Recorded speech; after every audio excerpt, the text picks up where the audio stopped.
சுவாமிகளுடைய அனுகிரகம் நமக்கு கிடைக்கணும், சிவபக்தி செய்யணும் அப்படின்னாக்கா 100 ஜென்மாவில விஷ்ணு பக்தி செய்யணும்.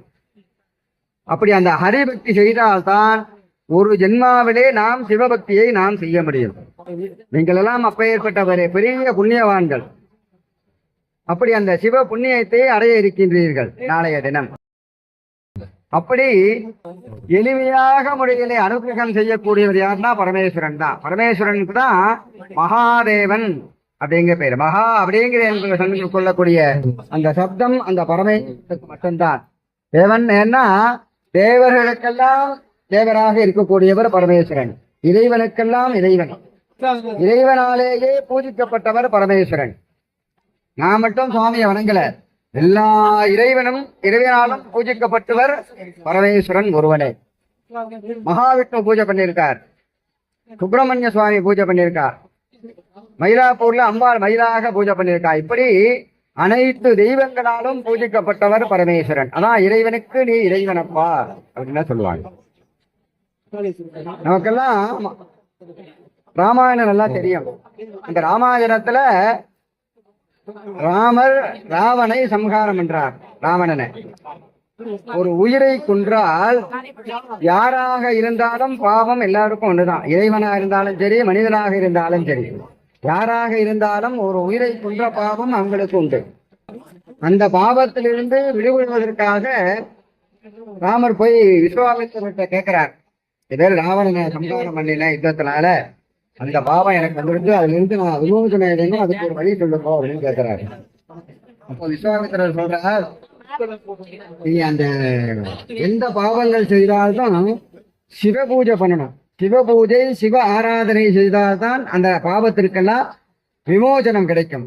ஏன்னா எல்லா பாவத்தையும் நிவர்த்தி பண்ணக்கூடியவர் அவர்தான், அவர் ஒருவனே. நாம கும்பாபிஷேகம் பண்றோம், ஒரு காளியம்மன் கோவில் கும்பாபிஷேகம் பண்றோம், ஒரு பெருமா கோவில் கும்பாபிஷேகம் பண்றோம். அப்ப சங்கல்பம் பண்ணும்போது என்ன பண்ணுவான்? மோபாக்க சமஸ்த குருதேட்சயத்வாரா ஸ்ரீ பரமேஸ்வர பிரீத்தியர்த்தம். எந்த கோவிலாக இருந்தாலும் அந்த அது யாருக்கிட்ட போய் சேர்றது அப்படின்னாக்கா இந்த ஜம்புகேஸ்வரர்கிட்ட தான். பரமேஸ்வர பிரீத்தியர்த்தம் அப்படின்னு எந்த பாவங்கள் செய்தாலும் அதிலிருந்து விடுபட வேண்டும், விமோசனம் அடைய வேண்டும் என்று சொன்னால் அதற்கு அந்த சிவ பூஜை சிவ ஆராதனை ஒன்று மட்டுமே. அப்போ விஸ்வாமித்திரர் சொல்றார், நீங்க ஒரு சிவ பூஜை பண்ணு, சிவனை பிரதிஷ்டை பண்ணி பூஜை பண்ணா அந்த தோஷங்கள் எல்லாம் விலகும் அப்படின்னு சொல்றார்.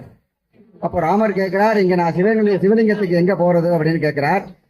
அப்போ உடனே ஆஞ்சநேயரை கூப்பிட்டு, காசியில வானலிங்கம் இருக்கும், அதுல போய் ஒரு லிங்கத்தை எடுத்துன்னு வா, பூஜை பண்ணணும் அப்படின்னு சொல்லி அந்த ஆஞ்சநேயரை அனுப்புறார். இந்த ஆஞ்சநேயர் காசிக்கு போய் சிவலிங்கத்தை எடுத்துன்னு வர்றதுக்காக போறார். ஏன்னா சிவலிங்கம் மட்டும் புலியால அடிக்கக்கூடாது. அந்த கடற்கரையில அந்த கங்கையில அந்த கருங்கல் உருண்டு உருண்டு உருண்டு உருண்டு அப்படியே வானமா குழவி மாதிரி சிவன் மாதிரி இருக்கும். அதுக்குதான் வானலிங்கம்னு பேரு. குழவி மாதிரி இருக்கும், அதை வச்சுதான் பிரதிஷ்டை பண்ணுங்க. அப்போ ஆஞ்சநேயர் அந்த லிங்கத்தை எடுக்கிறதுக்காக போறார். போனவருக்கு கொஞ்சம் தாமதம் ஆயிடுத்து, வர முடியல. இவரு பூஜை பண்ணணும். அப்போ அந்த கடற்கரையில சீதா பிராட்டி என்ன பண்ணா, அந்த மணலை ஒரு லிங்கமாக பிடிச்சி அந்த பூஜை பண்ணி சுவாமி மாதிரி பிடிச்சி விளையாடிட்டு இருக்கார். அப்போ விஸ்வாமித்திரர் சொல்றார், இதோ உன்னுடைய மனைவி இந்த கடற்கரை மண்ணிலே ஒரு லிங்கம் பிடிச்சிருக்கா, அந்த லிங்கத்துக்கே நீ பூஜை பண்ணு அப்படின்னு சொல்லியிருக்கார். உடனே ராமர் என்ன பண்ணார், அந்த மணலினாலே பிடித்த லிங்கத்திற்கு பூஜை பண்றார். அந்த மணலினாலே பிடித்த லிங்கம் தான் ராமேஸ்வரத்தில் இருக்கக்கூடிய ராமநாதன். ராமர் பூஜை பண்ணதுனால அந்த லிங்கத்துக்கு ராமநாதன் பெயர். இவரை பூஜையெல்லாம் பண்ணி முடிச்சதுக்கு அப்புறம் தான் காசியிலிருந்து ஆஞ்சநேயர் அந்த லிங்கத்தை எடுத்துன்னு வர்றார், இந்த பானலிங்கத்தை. அப்ப எடுத்துன்னு வரும்போது அவர் சொல்றார், அப்போ ராமதானம் எடுத்து நாங்க இங்கேயே லிங்கத்தை பூஜை பண்ணிட்டோம் அப்படின்னு ராமர் சொல்றார். இல்ல, நான் அவ்வளவு சிரமப்பட்டு நான் அங்கேயிருந்து எடுத்துன்னு வந்திருக்கேன், அந்த லிங்கத்தை தான் பூஜை பண்ணணும் அப்படின்னு சொல்றார். எவ்வளவோ சொல்லி கேட்கல, இது பண்ணணும் பூஜை, இதுதான் அந்த லிங்கத்தை தான் வைக்கணும் அப்படின்னு சொல்றார். அப்போ ராமர் சொல்றார், சரி அந்த லிங்கத்தை வேணா எடுத்துட்டு இந்த லிங்கத்தை அங்க வை அப்படிங்கிறார். ஆஞ்சநேயர் போனார், அந்த லிங்கத்தை எடுக்க பாக்குறார். எடுக்க முடியுமா? ராமர் பூஜை பண்ணிட்டார், அப்படியே பிரத்யட்சமா அந்த லிங்கத்துல சுவாமி வந்துட்டார், எடுக்க முடியுமா? வாளால கட்டி இழுக்கிறார், வாளுதான் அறுந்து போச்சு, லிங்கம் கொஞ்சம் கூட அசையல. அப்பதான் சுவாமி அசரீரியா சொன்னார், சுவாமி நான் இதுலயே இருக்கேன், இங்க இருந்து இந்த மணல் லிங்கத்திலேயே இருந்து நான் அனுக்கிரகம் பண்றேன் அப்படின்னு சொல்றார். அப்போ நான் அங்கேருந்து இவ்வளவு சிரமப்பட்டு நான் கொண்டு வந்திருக்கேனே, இதை என்ன பண்றதுன்னு கேட்கிறார்.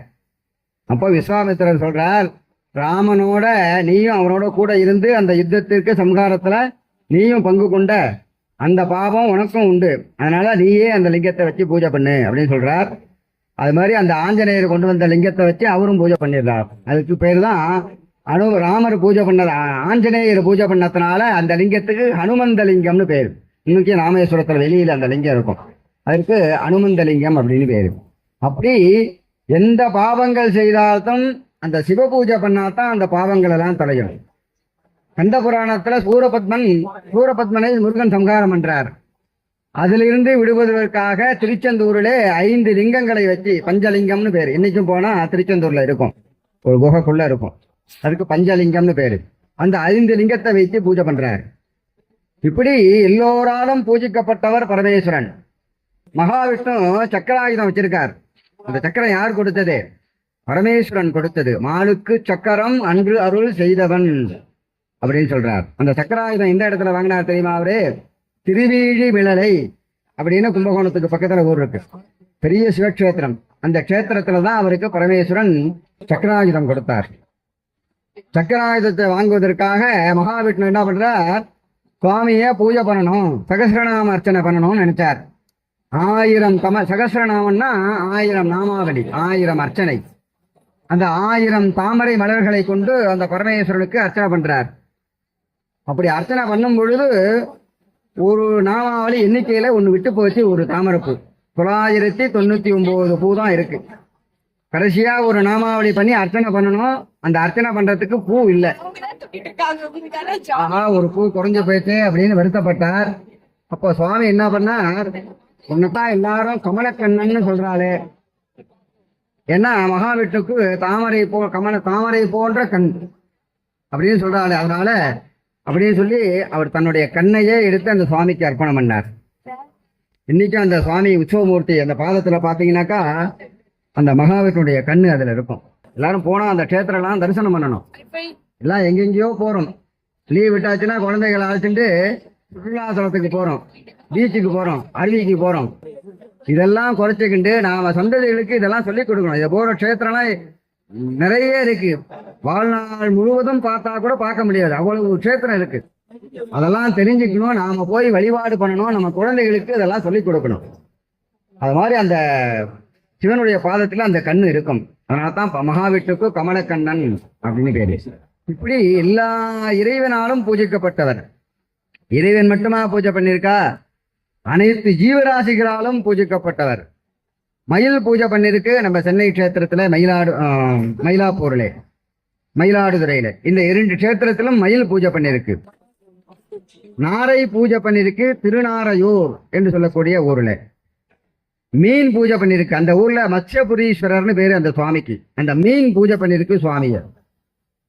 இப்படி அனைத்து ஜீவராசிகள், எறும்பு பூஜை பண்ணிருக்கு, திருச்சி போற வழியில திருவெரும்பூர்னு பேரு அந்த சுவாமிக்கு. அப்படி அந்த எறும்பு பூஜை பண்ணிருக்கு. இப்படி அனைத்து ஜீவராசிகளும், குரங்கு பூஜை பண்ணிருக்கு. இறைவனை பூஜை பண்ணாத ஜீவராசிகளே கிடையாது. அவ்வளவு ஜீவராசிகளும் இறைவனை பூஜை பண்ணிருக்கு, இறைவனுடைய அனுகிரகத்தை பெற்றிருக்கின்றது. அப்படி எல்லாராலும் பூஜிக்கப்பட்டவர் அந்த பரமேஸ்வரன். அந்த பரமேஸ்வரனுக்கு தான் மகாதேவன், அதனாலதான் அவருக்கு மகாதேவன் அப்படின்னு பேரு. இன்னொரு பேரு காலகாலன் அப்படின்னு பேரு. அந்த பேர் எப்படி வந்தது சுவாமிக்கு அப்படின்னா, காலன் என்று சொன்னால் யமன். தன்னுடைய பக்தனுக்காக திருக்கடையூரிலே அந்த யமனையே சம்ஹாரம் பண்ணார். மார்க்கண்டேயருக்கு அனுகிரகம் பண்ணுவதற்காக யமனையே சம்ஹாரம் பண்ணார் அந்த பரமேஸ்வரன். அதனாலதான் அவருக்கு காலகாலன், யமனுக்கு யமன் அப்படின்னு பேர். அப்படி யமனுக்கு யமனாக வந்தவர் அந்த ஜம்புகேஸ்வர பெருமாள். அப்படி எல்லோருக்கும் அனுகிரகம் செய்யக்கூடியவர் அந்த பரமேஸ்வரன் ஒருவனே. அவர் ரொம்ப எளிமையானவர். அவருக்கு ஒன்றும் ரொம்ப விலை உயர்ந்த பொருட்கள்லாம் செலவு பண்ணி செய்யணும் அப்படிங்கிற அவசியம் கிடையாது. ஒரு வில்வதளம், அந்த வில்வதளத்தை பசாத்தனா போறோம், 3 ஜென்மாவில் செய்த பாபம் தொலையும். சாதாரணமா எங்க பார்த்தாலும் குப்பமேட்டெல்லாம் வளைஞ்சிருக்கும் ஊமத்தம்பூ. அந்த ஊமத்தம்பூ சுவாமிக்கு ரொம்ப விசேஷம். அந்த தும்பைப்பூ, அந்த தும்பைப்பூ சுவாமிக்கு, இறைவனுக்கு, சிவனுக்கு ரொம்ப விசேஷமானது அந்த தும்பைப்பூ. அது எப்படி அந்த தும்பைப்பூ அந்த இறைவனுக்கு பிரியமானது அப்படின்னு சொன்னாக்கா, நமக்கெல்லாம் துரோணாச்சாரியார் ரொம்ப நல்லா தெரியும். அந்த துரோணாச்சாரியார் பெரிய சிவபக்தர். சுவாமியை பூஜை பண்ணாம ஒரு நாளும் இருக்க மாட்டார். சுவாமியை பூஜை பண்ணிட்டு தான் அவர் ஆகாரம் சாப்பிடுவார். அப்படி ஒரு நெறி, ஒரு பக்தி சுவாமி மேல. அப்படி டெய்லி பூஜை பண்ணிட்டு இருக்கும் பொழுது ஒரு நாள், இவ்வளவு நாம சிரத்தையா பூஜை பண்றோம், சுவாமி நமக்கு காட்சி கொடுக்க மாட்டேங்கிறாரு, நமக்கு எழுந்துருளி நேரடியாக காட்சி கொடுக்க மாட்டேங்கிறாரு அப்படின்னு கொஞ்சம் வருத்தப்பட்டு படுத்திருந்தார். அப்படி படுத்திருக்கும் பொழுது அவர் கனவுல சுவாமி வந்து, நாளைக்கு நீ பூஜை பண்ணி முடிஞ்சு தீபாராதனை பண்ணி நமஸ்காரம் பண்ணும் பொழுது அப்படியே பிரத்யட்சமா உனக்கு நான் காட்சி கொடுப்பேன் அப்படின்னு கனவுல வர சொல்றாரு சுவாமி. சொன்னார். உடனே தூக்கி போட்டது அவர் முடிச்சுட்டார். சுவாமியை நேரா பாக்குறோம்னா தூக்கம் வரும். அவருக்கு அப்புறம் தூக்கமே வரல. ஒரு சந்தேகம், நாம கண்டது கனவுதானே, சுவாமி வருவாரோ வரலையோ அப்படின்னு நினைச்சுட்டு மறுநாள் பொழுது விடிஞ்சது. நதியில ஸ்நானம் பண்ணிட்டு பூஜையெல்லாம் பண்ணார். பூஜையெல்லாம் பண்ணி தீபாராதனை பண்ணப்பட. அப்ப அவர் கனவுல சுவாமி சொன்னார், நான் உனக்கு வர காட்சி கொடுக்கலன்னு நினைச்சிய, நிச்சயமா நாளைக்கு நான் உனக்கு காட்சி கொடுப்பேன். அப்ப காட்சி கொடுக்கும் பொழுது உனக்கு என்ன வரம் வேணுமோ அதை நீ கேள், உனக்கு நான் அந்த நேரத்துல உனக்கு அனுகிரகம் பண்றேன் அப்படின்னு சொன்னார். அதுமாரி சுவாமியை பூஜையெல்லாம் பண்ணார். தீபாராதனைலாம் பண்ணிட்டு அப்படியே சாட்சாங்கமா அப்படியே விழுந்து நமஸ்காரம் பண்ணார். அப்போ அந்த விஸ்வாமித்திரர் என்ன நினைச்சிருந்தார், சுவாமி நமக்கு காட்சி கொடுத்தா அவர்கிட்ட நாம என்ன வரம் கேட்கறது, சுவாமி கிட்ட என்ன கேட்கலாம், நிறைய மாட மாளிகை, பெரிய பங்களா, நிறைய பொற்காசுகள், பணம், இதெல்லாம் கேட்கணுமா? இதெல்லாம் அழிவில்லாதது. நிலை பெறுமாறு என்னுடையேல் நெஞ்சே நீவா. நிலையான பொருள் எதுன்னா அந்த சிவ பரம்பொருள் தான். அப்போ உன்னுடைய அனுகிரகம் இருந்தா போறோம், உன்னுடைய திருவடி என் தலைமையில எப்போதும் இருக்கணும், உன்னுடைய திருவடியின் கீழ் நான் எப்போதும் இருக்கணும், அந்த அனுகிரகம் போறோம் அப்படின்னு கேட்கணும் அப்படின்னு நினைச்சிருந்தார். அதுமாரி சுவாமி பூஜையெல்லாம் பண்ணிட்டு சாட்சாங்கமா நமஸ்காரம் பண்ணார். நமஸ்காரம் பண்ண உடனே சுவாமி அப்படியே பிரத்யட்சமா அவர் ஒன்ன தோன்றார். எழுந்து பார்த்தார், சுவாமி அப்படியே இருக்கார். அவரு பார்த்தவன, சுவாமியை பார்த்தவனும் அப்படியே திக்கும் காடி போயிட்டு, அவருக்கு பேச்சே வரல, அப்படியே ஒரே ஆனந்தம், அப்படியே தகிச்சு போயிட்டார் அப்படியே. ஏன்னா சுவாமியை நேரடியா பார்க்கறோம் இல்லையா, நமக்கு விருப்பமானவர்கள், நமக்கு தெரிந்தவர்கள் நாம பார்த்தோன்னா நமக்கு எவ்வளவு சந்தோஷம் இருக்கு. அப்புறம் அவர் சுவாமியே அவர் நேரா அவர் பார்க்கிறார் அப்படின்னாக்கா அந்த ஆனந்தம், அவருக்கு பேச்சே வரல. சுவாமி அப்படியே பொண்ணு சிரிப்பா சிரித்து, உனக்கு என்ன வர வேண்டும் கேள் அப்படின்னு சொன்னார். இவருக்கு பேச்சே வரல. அப்போ ரொம்ப சுவாமியை பார்த்தோன்னே ரொம்ப ஒரு திகைச்சு போயிட்டார். அப்போ இவர் என்ன கேட்கணும்னு நினைச்சுட்டு இருந்தார், உன் திருவடி கீழே நான் எப்போதும் இருக்கணும், உன் திருவடி என் தலைமையில எப்போதும் இருக்கணும் அப்படின்னு கேட்கணும்னு நினைச்சிட்டு இருந்தார். அவர் கேட்கும் பொழுது சுவாமியை பார்த்த ஒரு சந்தோஷத்துல, என்னுடைய திருவடி உன் தலைமையில இருக்கணும் அப்படின்னு மாத்தி கேட்டுட்டார். கேட்ட உடனே சுவாமி அப்படியே சிரிச்சார். அப்படியே ஆகட்டும் அப்படின்ட்டார். அவர் கேட்ட உடனேதான் அவருக்கு, ஆஹா இப்படி நாம தவறா கேட்டுட்டோமே, இப்ப பெரிய சிவ அபராதம் பண்ணிட்டோமே அப்படின்னு ரொம்ப வருத்தப்பட்டு அப்படியே கண்ணீர் வெடித்தார். அப்போ சுவாமி சொல்றார், சுவாமி அடியாருக்கு அடியாராக இருக்கக்கூடியவர் இல்லையா சுவாமி, உன்னுடைய திருவடியை மேல வை, நான் ஏத்துக்கிறேன் அப்படிங்கிறார். இது எப்படிப்பா நான் செய்வேன், இது நடக்குமா, செய்ய முடியுமா அப்படிங்கிறார். அப்பதான் சொல்றார், அப்போ அவர் பூஜைக்கு எடுத்து வந்த அந்த தும்பப்பூ இருக்கு, அந்த தும்பப்பூவை பாத்தீங்கன்னாக்கா திருவடி மாதிரி இருக்கும். அந்த தும்பப்பூவை எடுத்து இப்படி கவுத்து வச்சீங்கன்னாக்கா அப்படி பூவை கட்டி வச்ச மாதிரி இருக்கும், 2 பாதம் மாதிரி இருக்கும் அந்த திருவடி, அந்த தும்பப்பூ. உன்னுடைய திருவடியாக அந்த தும்பப்பூவை நான் ஏத்துக்கிறேன், அந்த தும்பப்பூவை எடுத்து என்னுடைய தலைமையில வை அப்படிங்கிறார். அந்த தும்பப்பூவை எடுத்து சுவாமிக்கு சாத்திரா திருவடியாக நினைச்சு சுவாமி அதை ஏத்துக்கிறார். அதனாலதான் அந்த தும்பைப்பூக்கு துரோண புஷ்பம் அப்படின்னு பேரு. தும்பைப்பூக்கு துரோண புஷ்பம், சுவாமிக்கு ரொம்ப பிரியமானது அந்த தும்பைப்பூ. இப்படி எளிமையான பொருள் தான் சுவாமிக்கு ரொம்ப பிடிக்கும். பெரிய நிறைய நெய் விட்டு முந்திரி பருப்பு பாதாம் பருப்பு எல்லாம் போட்டு சக்கரை பொங்கல்லாம் செய்யணுங்கிற அவசியம் இல்லை. மிளகு ஜீரத்தை இடிச்சு போட்டு ஒரு சம்பா சாதம் பண்ணா போறோம். சம்பா சாதம் தான் சுவாமிக்கு பிரியமானது. நாம வீட்டுல செய்யறோம் சாப்பிட்றதுக்கு, சக்கரை பொங்கல் செய்யலாம், தயிர் சாதம் பண்ணலாம், லெமன் சாதம் பண்ணலாம். ஆனா சம்பா சாதம் பண்ணக்கூடாது. சம்பா சாதம் பண்ணாக்கா சுவாமிக்கு நைவேத்தியம் பண்ணிட்டு தான் அதை சாப்பிடணும். ஏன்னா சுவாமிக்கு பிரீதியானது அந்த சம்பா சாதம், மரீச்சன்னம் அப்படின்னு பேர். அப்படி ரொம்ப எளிமையானவர். அவர் போட்டிருக்க ஆபரணம்லாம் பாத்தீங்கன்னாக்கா பெரிய 916 வாங்கின நகையெல்லாம் கிடையாது. சர்ப்ப விருச்சிக பூஷணம், சர்ப்பம், தேல், பாம்பு, எலும்பு, மண்டை ஓடு, இதுதான் அவருக்கு ஆபரணம். அப்படி அந்த சுவாமிக்கு 5 திருமுகங்கள், பஞ்சவர்ணம், 5 கலரிலே இருக்கக்கூடியது அவர் முகம். நாமெல்லாம் சுவாமியெல்லாம் பார்க்கிறோம், சுவாமிக்கு ஒரு முகம் தான் அந்த கருப்பு முகம் அப்படின்னு நினைச்சிட்டு இருக்கோம். ஆனா சுவாமிக்கு 5 திருமுகம். ஈசானம், தத்புருஷம், அகோரம், வாமதேவம், சத்யோஜாதம் அப்படின்னு சுவாமிக்கு 5 முகம். இந்த 5 முகமும் என்னென்ன கடவுள இருக்கு அப்படின்னு ஆகமத்துல சொல்லியிருக்கு. பீஜம் தத்புருஷாரணம், கிருஷ்ணம் அகோர முகோபேதம், தக்ஷா போக்தர வக்ரகம், சுஸ்வேதம் பச்சுமாசைக்கம், சத்யோஜாதம் சுமூர்த்திகம், இப்படின்னு 5 வர்ணங்கள் அவருக்கு. அதுதான் மாணிக்கவாசகர் சொல்றார் சிவபுராணத்துல, நிறங்களோர் 5 அப்படிங்கிறார். சுவாமிக்கு பஞ்சவர்ணேஸ்வரர்னு பேரு. பாபநாசத்துக்கு பக்கத்துல நல்லூர் பெருமணம் அப்படின்னு ஒரு ஊர். அந்த ஊர்ல இருக்க சுவாமிக்கு பஞ்சவர்ணேஸ்வரர்னு பேரு. அந்த சுவாமி பான லிங்கம் எதால செய்யப்பட்டதுன்னு யாருமே கண்டுபிடிக்க முடியாது. அது உலோகமா இல்ல கல்லா, என்ன மெட்டீரியல் செய்யப்பட்டதுன்னு சொல்ல முடியாது. 1 மணி நேரத்திற்கு அந்த ஒரு லிங்கம் பானம் கலர் மாறிக்கிட்டே இருக்கும். 1 மணி நேரம் கழிச்சு பார்த்தீங்கன்னா அடுத்து வேற கலரா இருக்கும். அப்படி அந்த சுவாமிக்கு பஞ்சவர்ணேஸ்வரர்னு பேரு.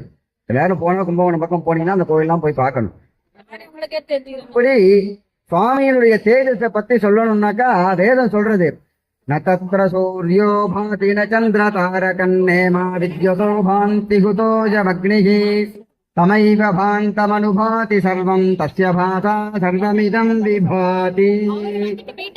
இந்த வேதத்துக்கு என்ன அர்த்தம் அப்படின்னாக்கா, சூரியன் எவ்வளவு பிரகாசமா இருக்கார், எத்தனையோ கோடி மைலுக்கு அந்தாண்ட இருக்கு சூரியன்.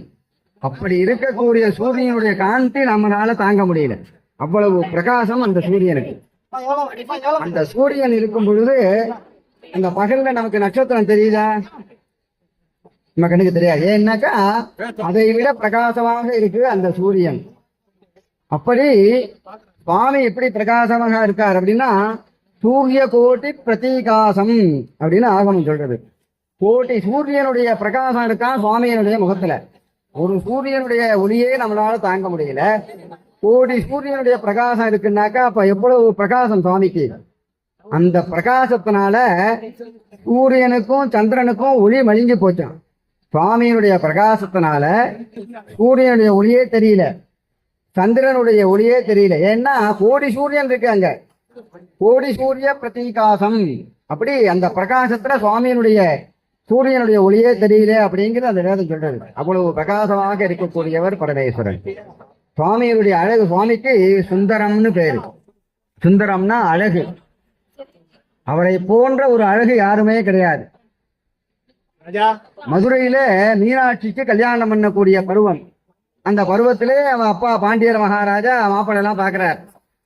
பல நாட்டு ராஜாக்கள் இளவரசர்கள்லாம் போட்டி போடுறாங்க மீனாட்சியை கல்யாணம் பண்ணிக்கிறதுக்கு. ஆனா அந்த மீனாட்சி என்ன சொல்றா, யாரையும் பிடிக்கல, யாரையுமே பண்ணிக்க மாட்டேங்கிறா. என்னம்மா இப்படி இருக்கியே, நீ யாரை பண்ணிக்க போற அப்படின்னு கேட்கும்பொழுது, நான் அந்த சுவாமியைத்தான் பண்ணிப்பேன், பரமேஸ்வரனை தான் பண்ணிப்பேன் அப்படின்னு சொல்றான். அப்போ இதெல்லாம் நடக்குமாமா, நடக்கிற கதையா, பரமேஸ்வரன்லாம் பண்ணிப்பாரா அப்படின்னு கேட்கிறார். அப்போ சுவாமி அந்த சித்திரை மாதத்துல மீனாட்சி கல்யாணம் நடக்கும். அந்த நேரத்துல நான் உனக்கு நான் கல்யாணம் பண்ணிக்கிறேன் அப்படின்னு அவர்கிட்ட சொல்றார். இதை மீனாட்சி அப்பா அம்மாட்ட சொல்றா, சுவாமி வரேன்னு சொல்லியிருக்கார், கல்யாணம் பண்ணு சொல்லியிருக்கார், நிச்சயமா நீங்க கல்யாணத்துக்கு ஏற்பாடெல்லாம் பண்ணுங்க அப்படின்னு சொல்றார். அப்போ இதெல்லாம் நடக்கிற கதையான்னு பாண்டிய மகாராஜா என்ன சொல்றா, அந்த மீனாட்சியுடைய தோழியெல்லாம் கூப்பிட்டு அவ மனசை எப்படியாவது கொஞ்சம் மாத்துமா, அந்த மகாராஜா இருக்கார், அந்த மாட்ட ராஜா இருக்கார், அவளுக்கெல்லாம் பண்ணி கொடுக்கலாம், இவ ரொம்ப புரிவாதமா இருக்கா, அவளை தான் பண்ணிப்பேன்னு, இதெல்லாம் நடக்கிற கதையா, அவ மனசை கொஞ்சம் மாத்துங்க அப்படின்னு சொல்றா. அப்போ அவெல்லாம் அந்த தோழியெல்லாம் போய் சொல்றா, ஏம்மா நீ பாண்டிய மகாராஜா அவருடைய பொண்ணு, நீ போய் பரமேஸ்வரனை போய் கல்யாணம் பண்ணிக்கிறேங்கிறீங்க, உன்னுடைய கூந்தலுக்குடைய அழகு வருமா அவருக்கு அப்படின்னு சொல்றா. உன்னுடைய கூந்தலுடைய அழகு வருமா? அவர் பார், பரமேஸ்வரனுக்கு தலை செம்பட்டை பிடிச்சிருக்கு, அந்த கங்கையை தண்ணியில வச்சுட்டு அந்த தண்ணி ஒழுகி தலைமுடியெல்லாம் செம்பட்டையா போச்சு. அதனாலதான் பரமேஸ்வரனுக்கு செஞ்சடையப்பர் அப்படின்னு பேரு. அப்படி இருக்க உன்னுடைய கூந்தலுடைய அழகுக்கு வருமானு கேட்கிறாரு. உன்னுடைய கண்ணு இப்படி இருக்கு பாரு, உன்னுடைய கண்ணு மீன் போன்று அழகா இருக்கு, அதனாலதான் உனக்கு மீனாட்சின்னு பேர் வச்சிருக்கா. அவருக்கு நீ கட்டிக்க போறேன்னு சொல்றிய பரமேஸ்வரன், அவருக்கு 3 கண்ணு, நெத்தியில பாத்தீங்கன்னா ஒரு கண்ணு விகாரமா இருக்கும், அவளை போய் பண்ணிக்கிறேங்கிறீங்க. எதுக்குமே அவ ஒத்து வரல. உன்னுடைய அப்பா கல்யாணம் அப்படின்னாக்கா இந்த வயிற ஊசி போட்ட புடவை எடுத்து கொடுப்பார். ஆனா நீ கட்டிக்க போற மாப்பிள்ள இந்த வஸ்திரத்தெல்லாம் கட்டிக்கவே மாட்டார். என்ன கட்டிப்பார் அவர்? வேதம் ஓதி வெண்ணூல் பூண்டி வெள்ளை எருதேறி அந்த புலித்தோலை தான் கட்டிப்பார் அவர். ஒரு மகாராஜாவுடைய பொண்ணு கல்யாணத்துல சுவாமி இப்படி புலித்தோலை கட்டிட்டு மாப்பிள்ளை இருந்தாருன்னா நல்லா இருக்குமா அப்படின்னு கேட்கிறார். அப்போ அதுக்கும் ஒத்துக்கலை. இப்படி ஒவ்வொன்னா இவளை பத்தி சொல்றாரு பரமேஸ்வரனை பத்தி. உன்னுடைய கல்யாணம்னாக்கா பெரிய இந்திர யானையெல்லாம் வரும், தேவேந்திரர்கள்லாம் வருவாங்க, எல்லாம் ஊர்வலத்துல வருவாங்க. ஆனா நீ கல்யாணம் பண்ணிக்க போறாங்கிற மாப்பிள்ள அவர் கிழட்டு மாட்டு மேல வருவார். ஒரு ராஜாவுடைய மாப்பிள்ள அப்படி மாட்டு மேல வந்தா நல்லா இருக்குமா அப்படின்னு ஒண்ணுன்னா சொல்றா. இதற்கு அவன் ஒத்துக்கல.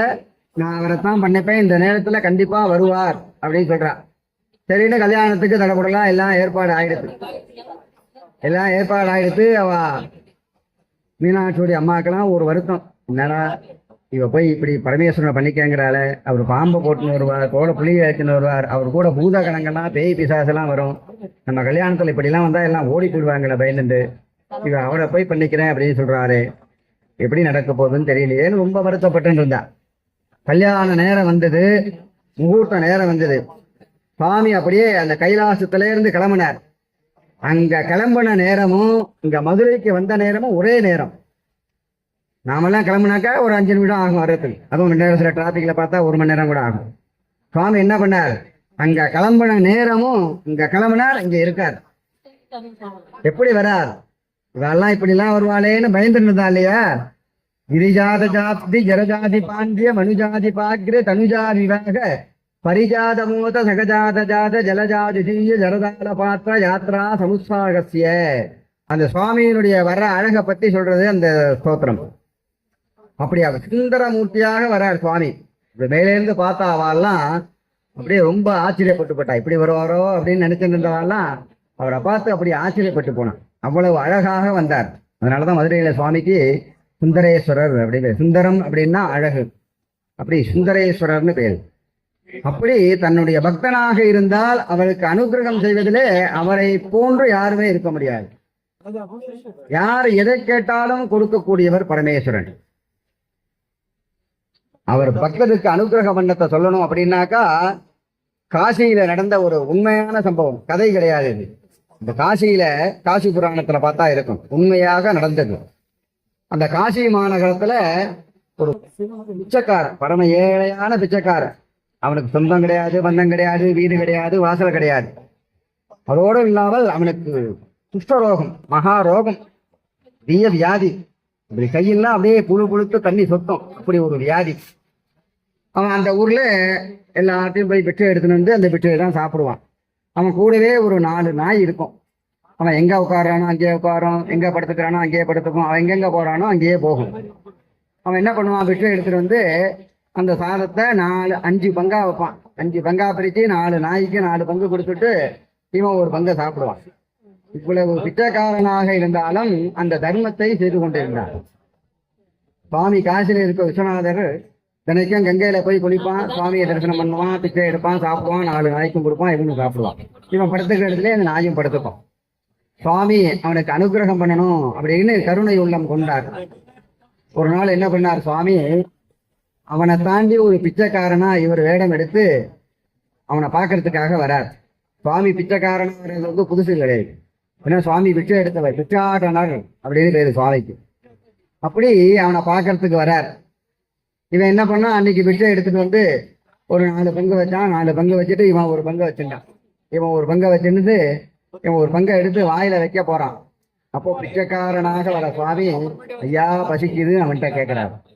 பார்த்த உடனே இவனுக்கு தூக்கி வாரி போட்டு, என்னடா நாமளே பிச்சை எடுத்து சாப்பிட்றோம், நம்ம கிட்ட வந்து ஒரு பிச்சைக்காரன் கேட்கிறானே அப்படின்னு பார்த்தார். அவரை பார்த்த உடனே அவர் மேல இவனுக்கு ஒரு இனம் புரியாத ஒரு ஈர்ப்பு. என்ன பண்ணா, இவனுக்காக வச்சிருந்த பங்கை அப்படியே தள்ளி சாப்பிடுற அப்படின்னு சொன்னான். இப்ப சுவாமி சொல்றார், இல்ல இல்ல அவ்வளவுக்கு எனக்கே கொடுத்துட்டிய, நீ பாதி எடுத்துக்கோ நான் பாதி எடுத்துக்கிறேன் அப்படிங்கிறார். இல்ல இல்ல நான் ஒரு நாள் தான் பட்டினியா இருக்க மாதிரி இருக்கு, உன்னை பார்த்தா ஒரு வாரம் பட்டினியா இருக்க மாதிரி இருக்க, அதனால நீயே சாப்பிடு அப்படிங்கிறார். அவர் கேட்கல, இருந்தாலும் பாதி நீ எடுத்துக்கோ அப்படிங்கிறார். சரின்னு அவர் பாகத்துல இருந்து ஒரு பாதி பாகம் எடுத்து உட்காரு பக்கத்துல அப்படின்னு பக்கத்துல உட்கார வச்சுட்டா ஒரு பாதி சாதத்தை எடுத்து அவருக்கு வச்சான்.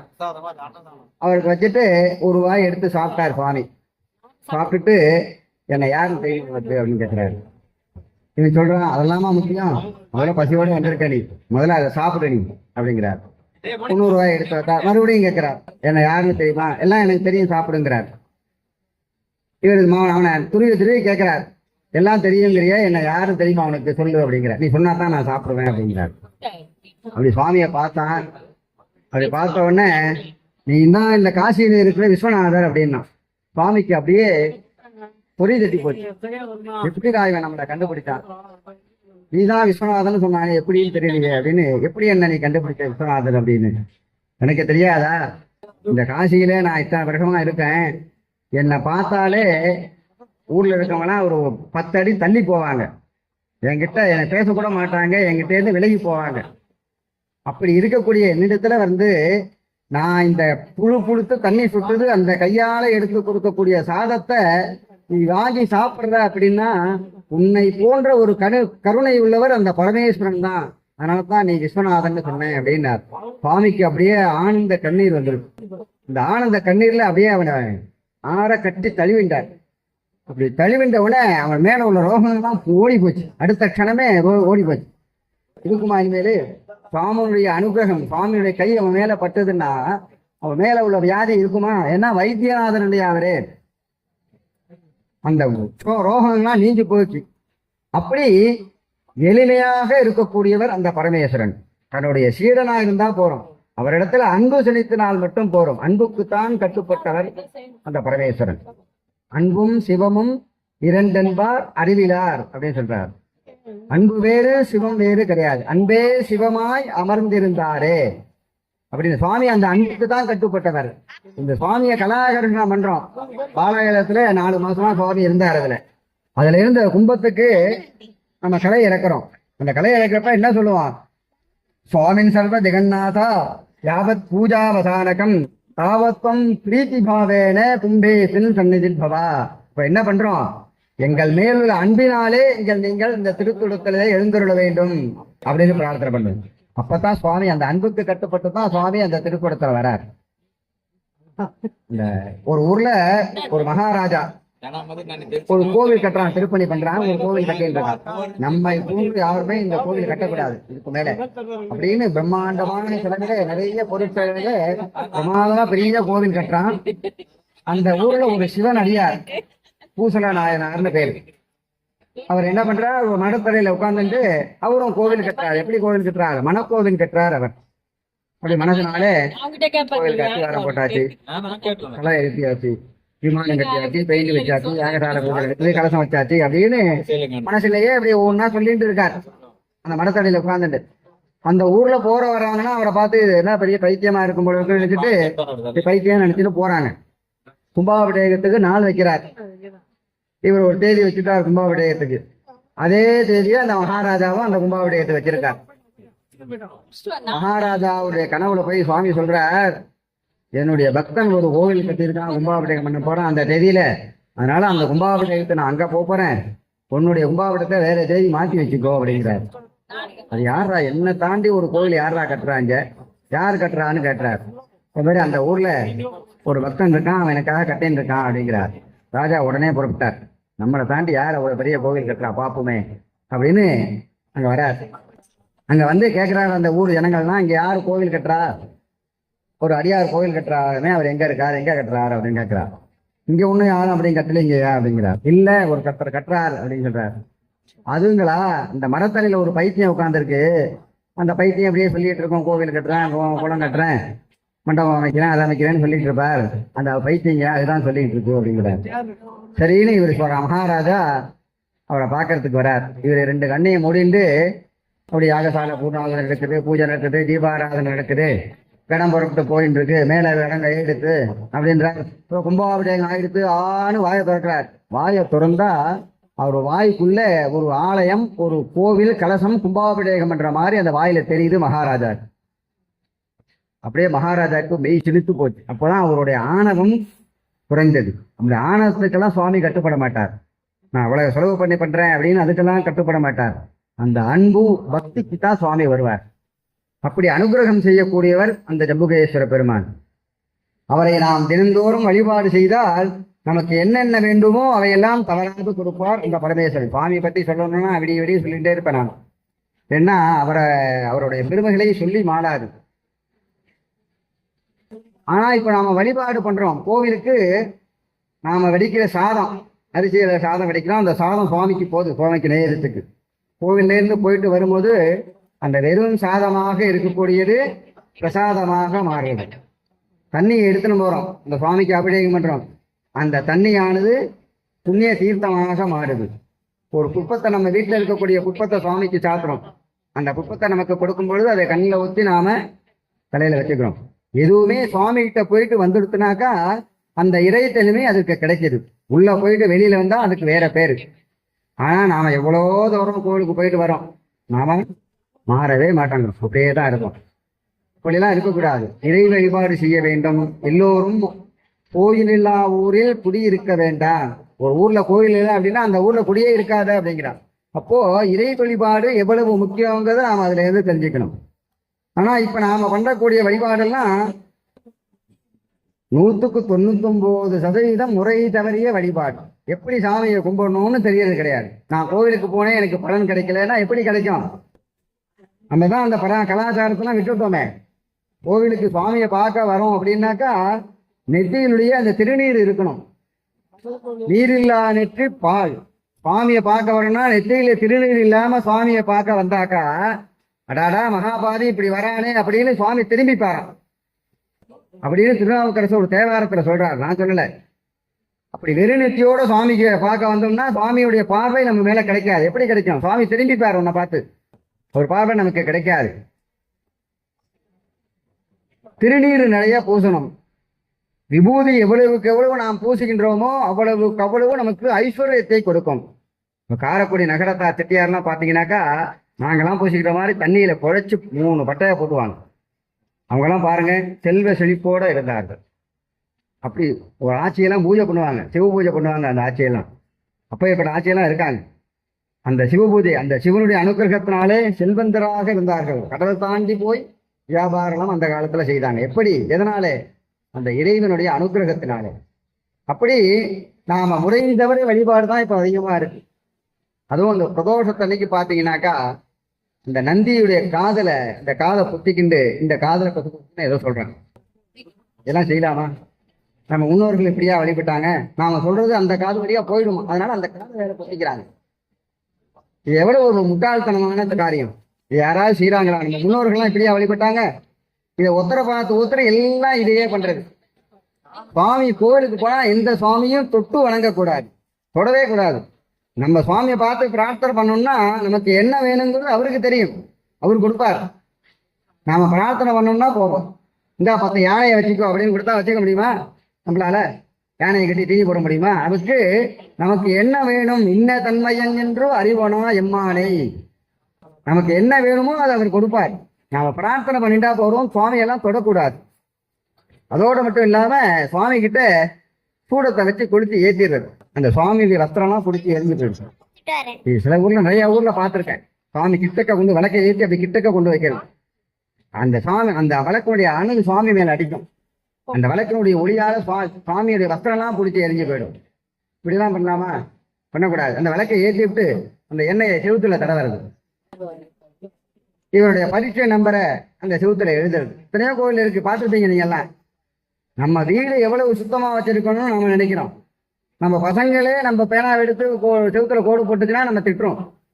வீடுல ஒரு கோடு போட்டா, கோவில் நாம என்ன பண்றோம், அந்த கறியை எடுத்து நம்பரை போடுறோம், எண்ணெய் பெசுக்க தரணும், நெருப்பு குச்சி எடுத்து கட்சி போட்டு அங்கேயே போடுறோம்.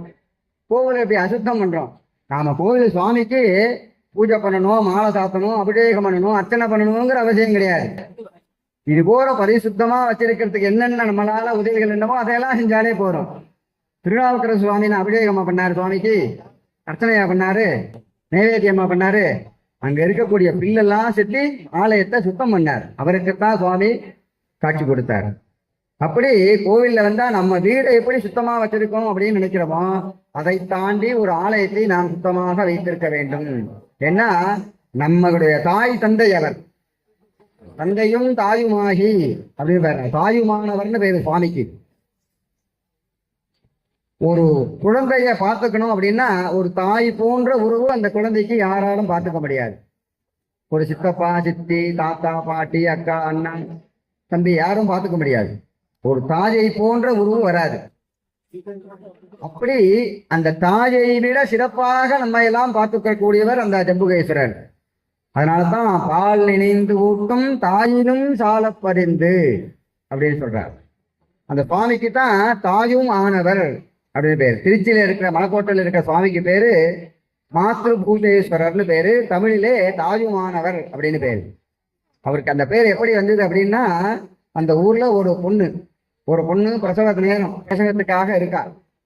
அவருடைய அம்மா என்ன பண்றா, வீட்டுக்கு விறகு ஒடிக்கிறதுக்காக காட்டுக்கு போறா. காட்டுக்கு போயிட்டு வர வழியில மழை பிடிச்சிடுத்து, சரியான கனமழை, அவளால வர முடியல.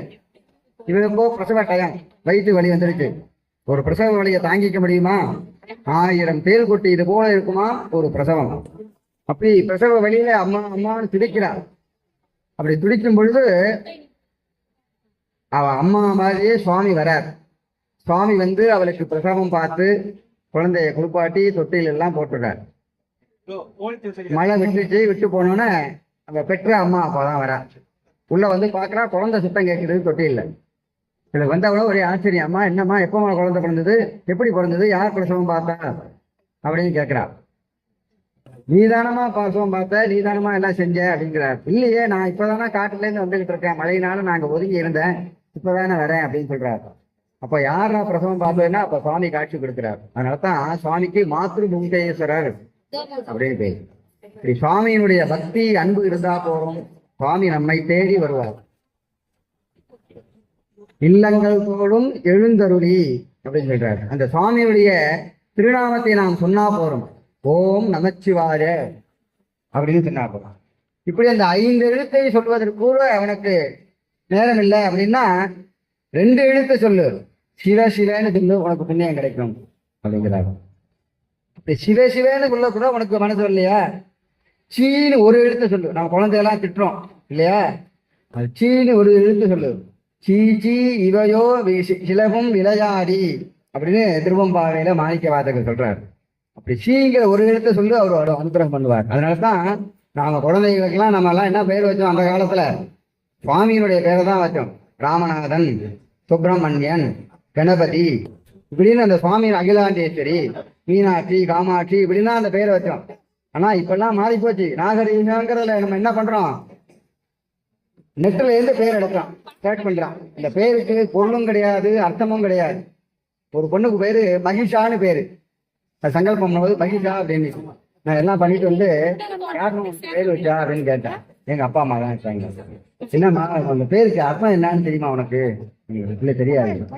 மகிஷானா எருமை மாடுன்னு பேரு. அந்த பொருள் பேரை சொன்னோடனே அந்த பொண்ணுக்கு அப்படியே வெக்கமா போச்சு, என்ன பேர்பட்ட பேரை நமக்கு வச்சிருக்காங்களே அப்படின்னு. இன்னொன்னு பார்த்தா அசிதாங்கிறது. என்ன அசிதான்னா கருமையானவள், இருளானவள் அப்படின்னு பேர். இப்படி இல்லாம பேர் வைக்கிறது, சுவாமியினுடைய பேரை தான் வைக்கணும். நம்ம தாத்தா பேரெல்லாம் பாத்தீங்கன்னா இப்படி இருக்குமா? இப்படிலாம் இருக்காது.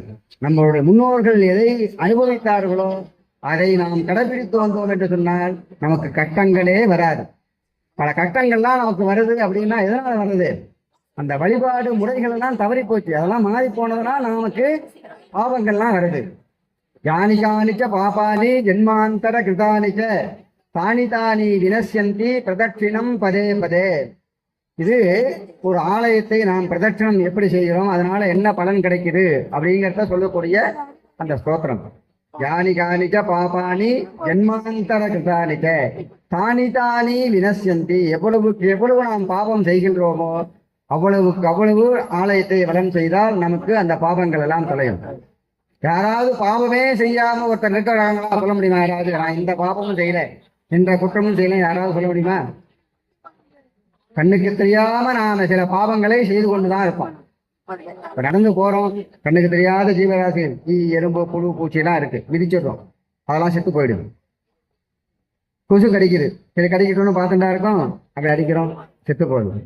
வீட்டுல ஸ்வீட் பாக்ஸ் வச்சிருக்கோம், சக்கரை வச்சிருக்கோம், அப்படியே எறும்பு வந்துடுது. இப்படி எறும்பு வந்து அள்ளி போறோம், குத்து குத்தா எறும்பெல்லாம் செத்து போயிடும்.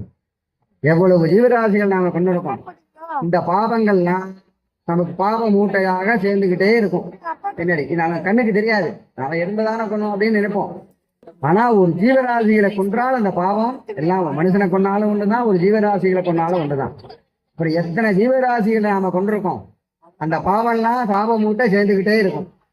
அந்த பாவ மூட்டையிலிருந்து நாம் விடுபட வேண்டும் என்று சொன்னால் அந்த இறைவனை வழிபாடு செய்யணும். அதான் அன்னைக்கு அந்த கோவிலுக்கு போகணும். தினைக்கும் வர முடியலையா? சுவாமிக்கு விரிய நாள், விசேஷமான நாள், சோமவாரம், ஒரு பிரதோஷம், ஒரு கிருத்திகை, ஒரு பௌர்ணமி, ஒரு அஷ்டமி, சங்கடகர சதுர்த்தி, இது போன்ற விசேஷ நாளாவது நாம கோவிலுக்கு வரணும். அப்படி கோவிலுக்கு வந்து அந்த வழிபாடு செய்து கொண்டே இருந்தால்தான் நாம் செய்த பாவ மூட்டையெல்லாம் குறையும். அந்த எறும்பை கொள்றோம், அந்த எறும்புக்கு அந்த பாவத்திலிருந்து நாம் விடுபடுவதற்காக அதுக்காகத்தான் வாசல்ல சாணி தெளிச்சு கோலம் போடுறது. அதிகாலையில வாசல்ல சாணி தெளிச்சு இந்த கோலம் போட்டோம்னாக்கா அந்த எறும்பெல்லாம் வந்து சாப்பிடும். ஒரு இடத்துல எறும்பு சாப்பிடுதுங்கிறதுக்காக அதை கொள்றோம், ஒரு இடத்துல எறும்புலாம் சாப்பிடணும், உணவளிக்கணும் அப்படிங்கிறதுக்காக தான் அந்த காலத்துல சாணம் தெளிச்சு கோலம் போட சொன்னாங்க.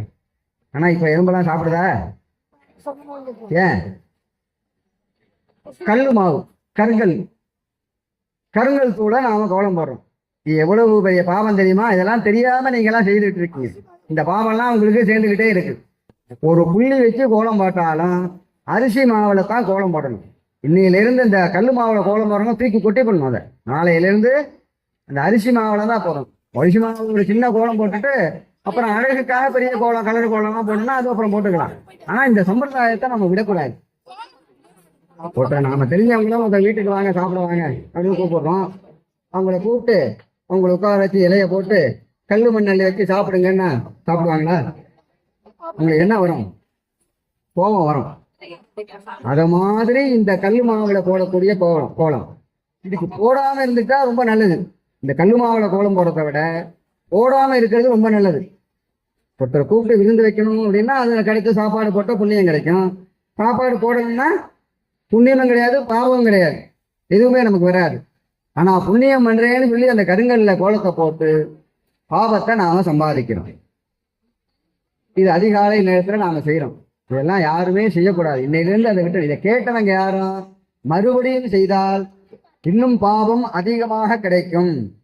இதை விட்டுணும். இதோட இந்த கல்லு மாவுல போடவே போடக்கூடாது.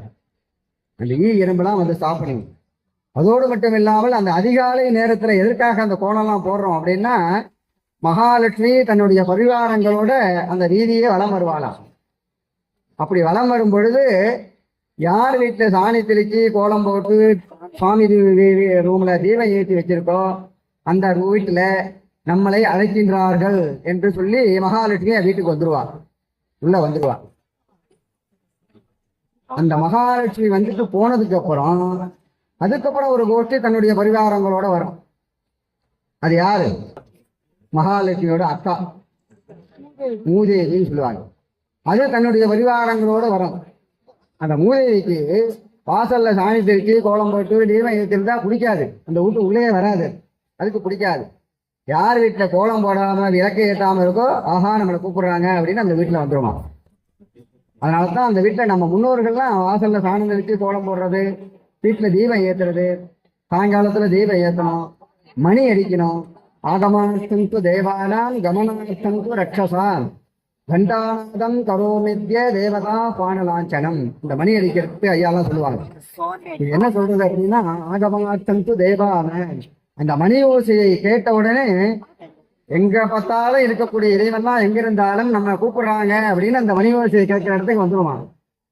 கமனார்த்தந்து ராட்சசான், அந்த மணி ஓசையை கேட்டா ராட்சசர்கள், துட்ட தெய்வங்கள், பில்லி சூனியெல்லாம் ஓடி போயிடுமா. அதுக்கு அந்த ஓசையை பிடிக்காது. அதனால தான் அந்த மணி ஓசையெல்லாம் வைத்தாங்க. இந்த வீட்டுல மணி ஓசையே கிடையாது, மணியே கிடையாது. இவ்வளோ பொருள்லாம் நம்ம வாங்குறோம், லட்சக்கணக்கில் வாங்குறோம், ஆயிரக்கணக்கில் வாங்குறோம். சுவாமிக்கு பூஜை பண்ணுறதுக்கு பார்த்தீங்கன்னா ஒரு மணி இருக்காது. இப்படிலாம் இருக்கக்கூடாது. எல்லாரும் வீட்டில் ஒரு 100 ரூபாய் கொடுத்தா ஒரு சின்ன மணி, அந்த மணியை வச்சுக்கணும், பூஜை பண்ணணும்.